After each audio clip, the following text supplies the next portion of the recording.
अस्सलाम वालेकुम dear friends. आज के इस वीडियो में हम लोग डिमास रूल के बारे में सीखेंगे। बेसिकली ये वर्ड डिमास जो है ये 4 लेटर्स पे मुश्तमिल है, जिसमें सबसे पहला लेटर डी है जिससे डिवीज़न बनता है। सेकंड लेटर हमारे पास एम है जिससे मल्टीप्लिकेशन बनता है। थर्ड लेटर हमारे पास ए है जिससे एडिशन बनता है। और फोर्थ लेटर जो है और आखिर लेटर एस है जिससे हमारे पास सब्ट्रैक्शन बनता है। बेसिकली ये वर्ड डिमास हमें ऑर्डर ऑफ अरिथमेटिक ऑपरेशन के बारे में बताता है, यानी जहाँ पे हमारे पास ये 4 अरिथमेटिक ऑपरेशन हो, या इनमें से 3 हो, या इनमें से 2 हो, या 1 हो, तो उनमें सबसे पहले हम कौन सा अरिथमेटिक ऑपरेशन करेंगे इसके बारे में हमें डिमास रूल बताता है। तो डिमास रूल के मुताबिक सबसे पहले हम डिवीज़न करेंगे, फिर उसके बाद मल्टीप्लिकेशन करेंगे, फिर उसके बाद एडिशन करेंगे और आखिर में सब्ट्रैक्शन करेंगे। यहाँ पर एक बात याद रखें कि अगर हमारे पास नंबर सबसे पहले डिवीज़न का हो और उस सवाल में या जहाँ पे आपको सिंप्लीफिकेशन का कहा गया हो वहाँ पे डिवीज़न ना हो, तो आप डिवीज़न के स्टेप को आप स्किप करेंगे, यानी आप फिर डायरेक्टली मल्टीप्लिकेशन पे आएंगे। और अगर मल्टीप्लिकेशन ना हो तो फिर आप एडिशन पे डायरेक्टली आएंगे, और अगर एडिशन ना हो तो फिर आपने सब्ट्रैक्शन पे आना है, यानी इनमें से जो भी ना हो उसको आप स्किप करेंगे। तो अभी हम इसी डिमास रूल को मुख्तलिफ़ एग्ज़ाम्पल्स के ज़रिए सीखते हैं। सबसे पहले हमारे पास यहाँ पे एक सवाल है जिसमें हमारे पास 4 डिवाइडेड बाई 2 + 3 मल्टीप्लाई बाई 2 - 1। तो अकॉर्डिंग टू डिमास रूल सबसे पहले हम 4 डिवाइडेड बाई 2 करेंगे। इनसे हमारे पास आंसर जो है वो हमारे पास आंसर आता है 2, और बाकी जितनी भी टर्म्स हैं इनको मैं उसी तरह नीचे उतार दूंगा। +3 मल्टीप्लाई बाय 2 - 1। अच्छा, अभी डिमास रूल के मुताबिक सेकंड नंबर जो है वो मल्टीप्लिकेशन का है। देखो, डिवीज़न हमने फ़र्स्ट स्टेप में कर लिया, ये हमारे पास डिवीज़न था, ये हमने फ़र्स्ट स्टेप में कर लिया। अभी हमारे पास according to DMAS rule second number हमारे पास मल्टीप्लिकेशन का है। तो सेकंड स्टेप में मैं मल्टीप्लिकेशन को सॉल्व करता हूँ।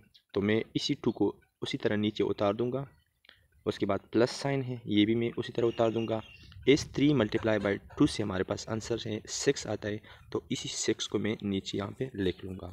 इसी तरह -1 को मैं उसी तरह लिख लूँगा जिस तरह ये है। तो according to DMAS rule third number हमारे पास एडिशन का है, यानी अभी इसी स्टेप में हम इस एडिशन को परफॉर्म करेंगे, यानी 2 + 6 को हम 8 करेंगे, तो इससे हमारे पास रिज़ल्ट 8 आता है। और इसी -1 को मैं इसी तरह लिख लूँगा। अभी फोर्थ स्टेप में हमें ये कहा गया है अकॉर्डिंग टू डिमास रूल कि हम सब्ट्रैक्शन करेंगे। ये फोर्थ स्टेप है। इस स्टेप में हम क्या करेंगे, हम 8 - 1 को सॉल्व करेंगे जिससे हमारे पास रिज़ल्ट 7 आता है। तो ये हमारे पास इसी क्वेश्चन का आंसर है। अच्छा, अभी हम नेक्स्ट सवाल को सॉल्व करते हैं। इस सवाल को हम according to DMAS rule solve करेंगे। तो डिमास रूल के मुताबिक सबसे पहले हम डिवीज़न को सॉल्व करेंगे। इससे हमारे पास रिज़ल्ट यानी 9 डिवाइडेड बाई 3 से हमारे पास रिज़ल्ट 3 आता है, और बाकी टर्म्स को मैं उसी तरह लिख लूँगा। मल्टीप्लाई बाई 6 प्लस 2 प्लस 3, बाकी टर्म्स मैंने उसी तरह लिख लिए, सिर्फ इसी को मैंने सॉल्व किया। यानी 9 डिवाइडेड बाई 3 से हमारे पास रिज़ल्ट 3 आता है और बाकी स्टेप मैंने उसी तरह लिख लिए। अच्छा, अभी according to DMAS rule second number multiplication का है। तो मल्टीप्लिकेशन यहाँ पे हमारे पास है, तो इन 2 नंबर्स को मैं मल्टीप्लाई करूँगा। तो 6 मल्टीप्लाई बाई 3 हमारे पास इससे आंसर आता है 18, और बाकी टर्म्स को मैं इसी तरह लिख लूँगा। अच्छा, अभी according to DMAS rule third number जो है वो हमारे पास एडिशन का आता है। यहाँ पे हम इन नंबर्स को ऐड करेंगे, सब को ऐड करेंगे क्योंकि सब में एडिशन का ऑपरेशन है। तो 18 + 2 हमारे पास 20 आता है, 20 + 3 हमारे पास 23 आता है। अच्छा, according to DMAS rule fourth number जो है सब्ट्रैक्शन का है, जो कि यहाँ पर नहीं है, तो उसी को हम स्किप करेंगे। और फोर्थ स्टेप यही है जो कि डिमास रूल के मुताबिक लास्ट स्टेप है। तो अभी हमारा सवाल एंड को पहुँच चुका है, तो ये हमारे पास इस सवाल का आंसर है। इंशाल्लाह स्किप करने के तरीके को भी आप समझे होंगे कि जो ऑपरेशन अरिथमेटिक ऑपरेशन ना हो तो उसको आप स्किप करेंगे, मतलब आप उसे छोड़ेंगे। देखो मैंने यहाँ पर कोई सब्ट्रैक्शन नहीं किया क्योंकि वो था ही नहीं, तो मैंने वो फोर्थ स्टेप स्किप किया और फोर्थ स्टेप हमारा लास्ट स्टेप होता है।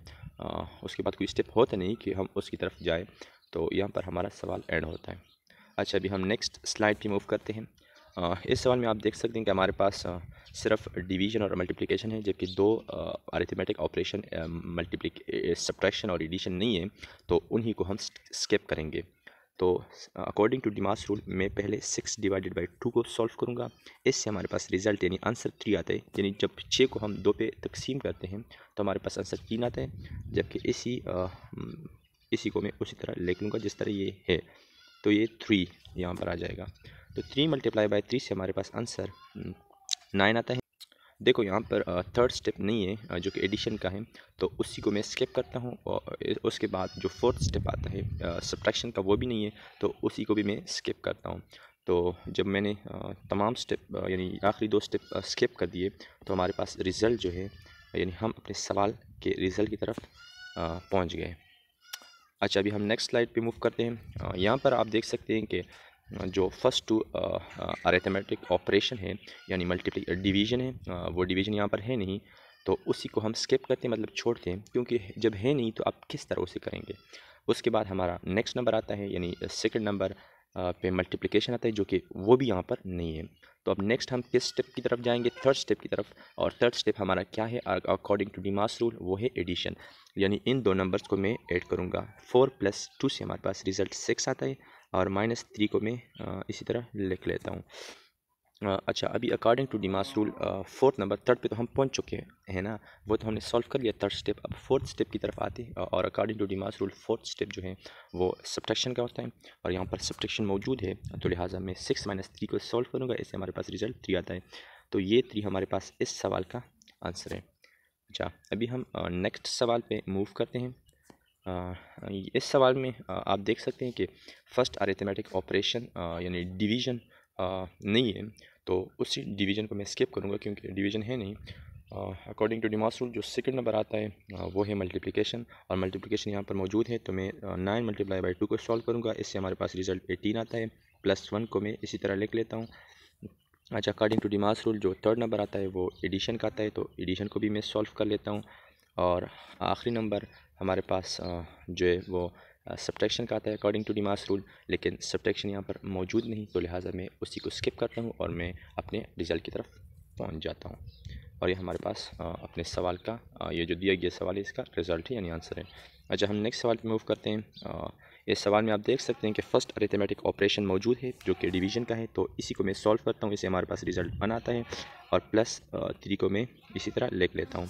अच्छा, according to DMAS rule second number multiplication का है जो कि यहाँ पर मौजूद नहीं, तो इसी स्टेप को मैं स्किप करता हूँ। थर्ड स्टेप पे हम आते हैं। थर्ड में हमारे पास एडिशन होता है, एडिशन को मैं परफॉर्म करता हूँ, हमारे पास रिज़ल्ट 4 आता है।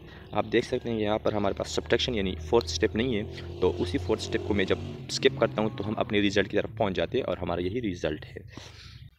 आज की वीडियो हमारी यहीं तक थी। उम्मीद है कि आप डिमास रूल को अच्छी तरीके से समझे होंगे। अगर वीडियो ज़रा सी भी पसंद आई हो तो वीडियो को लाइक करें, अपने दोस्तों के साथ शेयर करें, और चैनल को सब्सक्राइब करना हरगिज़ मत भूलिए। शुक्रिया।